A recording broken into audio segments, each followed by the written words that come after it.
안녕하세요. 행복사제입니다. 지난 시간에 이어 한 개의 기쁨이 천 개의 슬픔을 이긴다 2권 일과 선택에 관한 이야기로 돌아왔습니다. 1권 낭독 영상에서 말씀드린 바와 같이 이 에세이에는 최근 인기리에 방영 중인 드라마 이상한 변호사 우영우의 에피소드 원작들이 수록되어 있습니다. 저자이신 조우성 변호사께서는 문제를 해결하는 탁월한 지략과 오랜 현장 경험을 인정받아 CEO를 가르치는 변호사, 그리고 변호사를 가르치는 변호사라는 별명을 갖고 계시다고 하지요. 이 책에 실린 에피소드들에는 차가운 법 이야기가 아닌 한편의 영화를 보는 듯한 재미와 공감이 담겨 있습니다. 저자는 세상의 갑질에 상처받는 이들을 향해 이 불친절한 세상에서 맞설 때는 맞서고 물러설 때는 물러서며 스스로를 지켜가는 지혜에 대해 이야기합니다.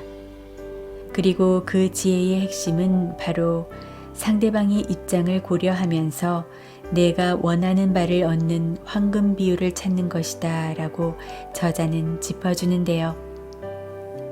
오늘 읽어드릴 에피소드에도 바로 그 지혜가 고스란히 담겨 있습니다.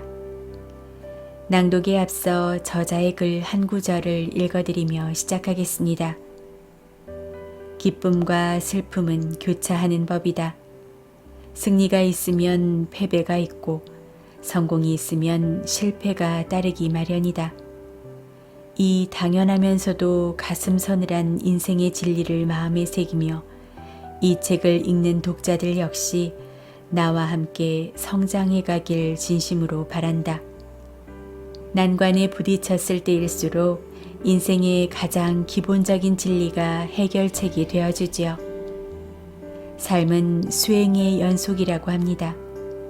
그 과정을 슬기롭게 극복할 수 있는 건 실수에서 배움을 얻고 실패에도 다시 일어서며 성장해가는 나의 의지가 아닐까 싶은데요.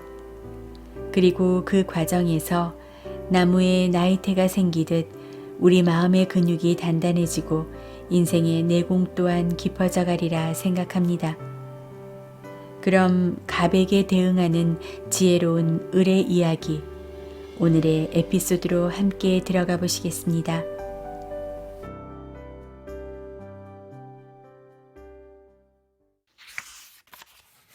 밀린 돈을 받는 가장 극적인 방법. 딩동, 페이스북 메시지가 울린다. 그런데 모르는 이름이었다. 저는 예전부터 변호사님 글을 즐겨보고 있었습니다. 기업 대상으로 혁신 마케팅 관련 강의를 하는 사람인데 개인적으로 곤란한 일을 겪고 있어서 상담을 하고 싶습니다. 메시지로만 대화를 주고받으면 시간이 많이 걸릴 듯해 바로 전화를 달라고 해서 통화를 했다. 김승우 씨는 직장을 그만두고 현재 1인 강사로 활동하고 있다. 조직에 얽매이지 않고 자유롭게 활동할 수 있는 1인 강사가 멋져 보일 수도 있지만 실제로는 고단한 삶이다. 1인 강사는 직원 교육이 필요한 기업으로부터 직접 강의 요청을 받기도 한다. 하지만 에이전시 업체가 기업의 요구사항을 받아 1인 강사들을 섭외해서 패키지로 강의 서비스를 제공하는 방식이 더 일반적이다. 승우 씨는 석 달 전 P-에이전시 업체 요청을 받고 국내 굴지의 대기업인 S사 직원들에게 조직 혁신과 리더십이라는 주제로 5일에 걸쳐 하루 8시간씩 강의와 워크숍이 결합된 총 40시간의 교육을 진행했다. 에이전시 업체로부터는 시간당 15만 원, 총 600만 원의 강의료를 받기로 구두 계약을 했다. 그 정도 금액이면 좋은 조건이었다. 승우 씨는 이번 교육을 위해 보조 강사들까지 추가 섭외했다. 보조 강사들에게는 자신의 강의료에서 100만 원을 떼어주기로 했다. 마음 같아서는 혼자 모두 진행해 600만 원을 다 챙기고 싶었지만 강의의 질을 높이기 위해서는 어쩔 수 없었다. 승우 씨의 월 평균 수입은 200만 원 가량인데 그나마 일이 있다 없다 한다고 했다. 결혼이 늦었고 애도 들어서지 않아 승우 씨 부부는 고민이 많았는데 다행히도 작년에 아내가 임신을 해 출산일이 다가오고 있었다. 산후조리를 해줄 어른들이 계시지 않아 산후조리원에서 몸을 풀기로 했다. 비용은 2주에 250만 원 정도. 더 저렴한 곳도 있었지만 승우 씨는 아내가 좋은 환경에서 산후조리를 할 수 있게 해주고 싶었다. 그러던 차에 S사 강의를 통해 500만 원을 벌 수 있게 되어 마음이 놓였던 것이다. 궁핍한 사람의 계산은 치밀하고 정확하다. 정교한 톱니바퀴 같은 계획에서 아귀가 조금이라도 틀어지면 아주 난감해지는 위험이 있다. 제가 강의하는 것을 좋아하긴 하지만 하루에 8시간씩 닷새를 이어서 하면 정말 진이 빠집니다. 하지만 이번 강의는 정말 즐거운 마음으로 했습니다. 강의 후 평가도 5점 만점에 4.7점이라더군요. 강사로서는 이렇게 좋은 평가를 받을 때 큰 보람을 느낍니다. 그런데 에이전시 업체가 아직도 돈을 안 주고 있습니다. S사는 교육비를 빨리 지급하는 것으로 업계에 널리 알려져 있다. 그러니 S사가 P사에 돈을 주지 않았을 리 없다. 강의를 마친 후 P사로부터 아무런 연락이 없기에 승우 씨는 2주를 기다리다 조심스레 P사의 강사료 지급을 요청했다. 정산 중이니 좀 더 기다리세요. 담당자는 같은 대답뿐이었다. 승우 씨는 사비를 들여 보조 강사들에게 100만 원을 먼저 송금했다. 그들의 형편이 어렵다는 것을 누구보다 잘 알기 때문이다. 승우 씨는 계속 돈 얘기를 꺼내기가 자존심 상했지만 사정이 사정인지라 망설이다가 B사 대표에게 직접 전화를 했다. B사 김 대표 역시 조금만 기다리세요. 정산 중입니다. 라고 짧게 답을 주었다.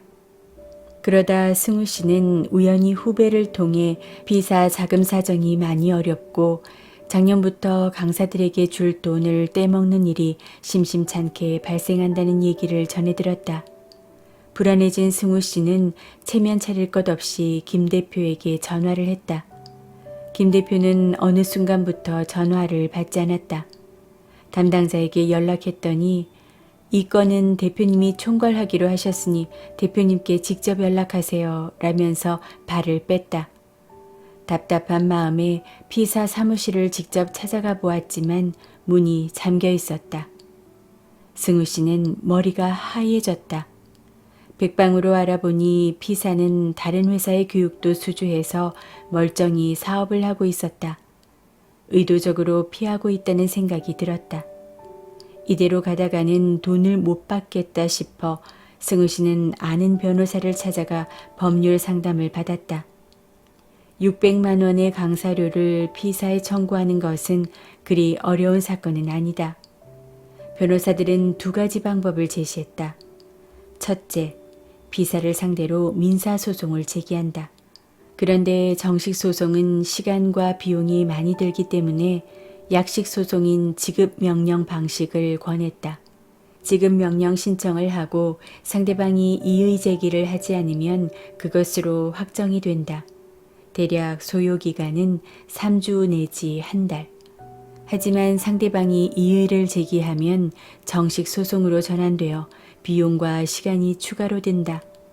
그리고 이의를 제기하지 않더라도 상대방이 돈을 주지 않으면 판결문으로 강제집행 절차를 밟아야 하는데 이 과정에도 시간과 비용이 든다는 문제가 있다. 이 방법으로 진행하는데 변호사가 제안한 비용은 150만 원이었다. 둘째, P사 김 대표를 상대로 형사 고소를 제기한다. 처음부터 돈을 주지 않을 생각으로 승우 씨에게 강의를 맡겼다면 형법상 사기죄에 해당될 수 있다. 다만 사기가 성립하려면 P사가 처음부터 돈을 주지 않으려 했다는 고의를 승우 씨가 입증해야 한다.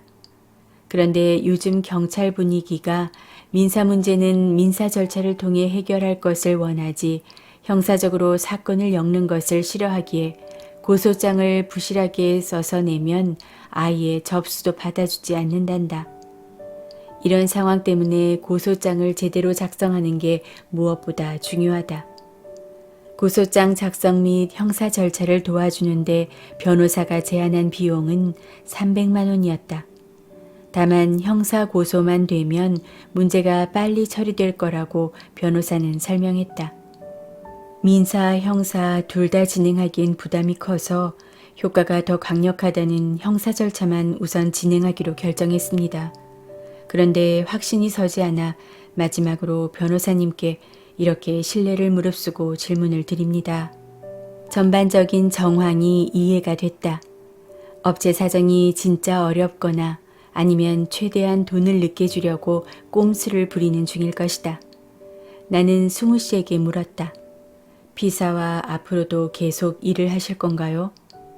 아닙니다. 이번 일을 겪으면서 다시는 같이 할 업체가 아니라고 판단했습니다. 피사와 더 이상 거래하지 않을 거라면 좀 세게 나가도 무방할 듯 했다.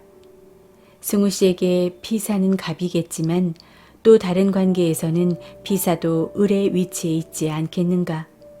나는 머리를 굴렸다. 제가 간단히 적어서 메시지로 보내드릴 테니 그 내용을 피사 김 대표의 이메일, 문자, 카톡으로 보내세요. 그 사람 제 전화나 연락을 받지 않습니다. 한번 해보시죠. 어떻게 나오나. 내가 작성해서 페이스북 메시지로 보내준 문안은 이랬다. 김 대표님께 요즘 많이 바쁘신 것 같아 이렇게 연락을 드립니다. S사 강의료와 관련해 자꾸 귀찮게 해드려 죄송합니다. 저도 돈이 급한지라 그렇게 되었습니다. 그런데 가만히 생각해보니 대표님이 S사에서 돈을 받고서도 제게 주지 않을 리는 없을 테고 결국 S사가 문제라는 사실을 깨달았습니다. S사의 갑질에 얼마나 힘드셨겠습니까? 제가 알아보니 S사의 윤리경영팀에서는 S사 각 부서의 갑질을 감시하는 일을 한다더군요. 제가 S사 윤리경영팀에 민원을 제기하겠습니다. S사 교육팀이 얼마나 갑질이 심한지, 그래서 중소 에이전시 업체인 P사가 얼마나 어려움을 겪고 있는지, 나아가 저 같은 1인 강사의 어려움이 얼마나 큰지를 알리겠습니다. 과연 이것이 대기업이 갖춰야 할 상생의 모습인지 따지겠습니다. 아마 민원을 받고 나면 S사 교육팀은 사내에서 혼쭐이 날 겁니다. 제가 대표님을 대신해서 이 일을 처리하겠습니다. 조금만 기다려주세요. 그동안 재촉해서 죄송합니다. 건강하세요. 승우 씨는 이 문안을 김 대표의 메일, 문자, 카톡으로 발송했다.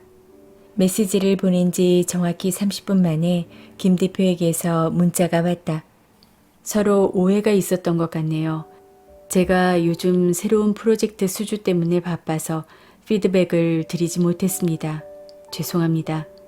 계좌번호 불러주세요. 바로 처리하겠습니다. 계좌번호를 보내주니 바로 600만 원이 입금됐다. 석 달 동안 전전긍긍했는데 문제가 이리 수월하게 풀리다니 어이가 없을 지경이었다. P사 김 대표는 앞으로도 S사와 계속 거래를 해야 하는데 승우 씨의 민원이 S사로 들어가면 S사와의 거래는 물 건너갈 게 뻔했다. 김 대표가 가장 신경 쓰고 중요하게 여기는 부분을 건드리니 문제가 해결된 것이다. 승우 씨는 내게 전화를 걸어 조심스레 물었다. 변호사님 정말 고맙습니다. 사례를 드리고 싶은데 제가 어떻게 하면 좋을지 꼭 방법을 알려주세요. 아, 참 어려운 문제다. 통화하는데 5분, 문안 만드는데 10분이 걸렸는데 이 일로 돈을 받기가 좀 그랬다. 그래서 이렇게 말했다. 괜찮습니다. 저도 좋은 일 한 셈 치겠습니다. 아닙니다. 제가 아무 사례도 하지 않는 건 경우에 어긋나는 일입니다. 어떻게 하면 될지 알려주세요. 나는 이런저런 궁리를 하다 이렇게 제안했다. 마케팅과 혁신 관련 강의를 하신다고 했죠? 그럼 제가 고문을 맡고 있는 기업에 한번 출강하셔서 2시간 정도 강의를 해주시면 어떨까요? 저도 고문을 맡은 기업을 관리해야 하는데 강의를 해주시면 제 체면도 살고 그쪽이 승우 씨 강의에 만족하면 나중에 유료 강의를 진행할 수도 있을 테고요. 좋습니다. 그거야 얼마든지 가능합니다. 2시간이 아니라 4시간도 좋습니다. 잘 됐다 싶었다. 나 역시 고문을 맡고 있는 기업에 멋진 선물을 할 수 있게 됐으니 일석이조였다. 아울러 이번 일로 피사 김 대표도 깨닫는 바가 있기를 진심으로 바란다. 관계란 상대적이다. 어느 관계에서는 내가 우월한 입장이지만 다른 관계에서는 상황이 달라질 수 있다. 이런 순환의 섭리를 깨닫지 못하고 약한 자에게 유독 가혹하게 구는 사람이 있다. 그런데 이런 사람은 언젠가 더 강한 자가 나타나면 호되게 당할 가능성이 크다. 응립여수, 호행이병이라는 말이 있다. 매는 조는 듯이 앉아있고 호랑이는 병이 든 듯 걷는다라는 뜻이다. 강한 자신의 모습을 감추고 언제나 조심하며 낮은 자세로 임하라는 가르침을 담고 있다. 진정한 고수는 절대 약자 앞에서 허세나 만용을 부리지 않는다. 오늘 낭독은 여기까지입니다. 오늘도 함께 해주셔서 감사합니다. 저는 삶의 지혜가 담긴 좋은 책을 갖고 곧 다시 돌아오겠습니다. 그럼 행복한 하루 보내세요.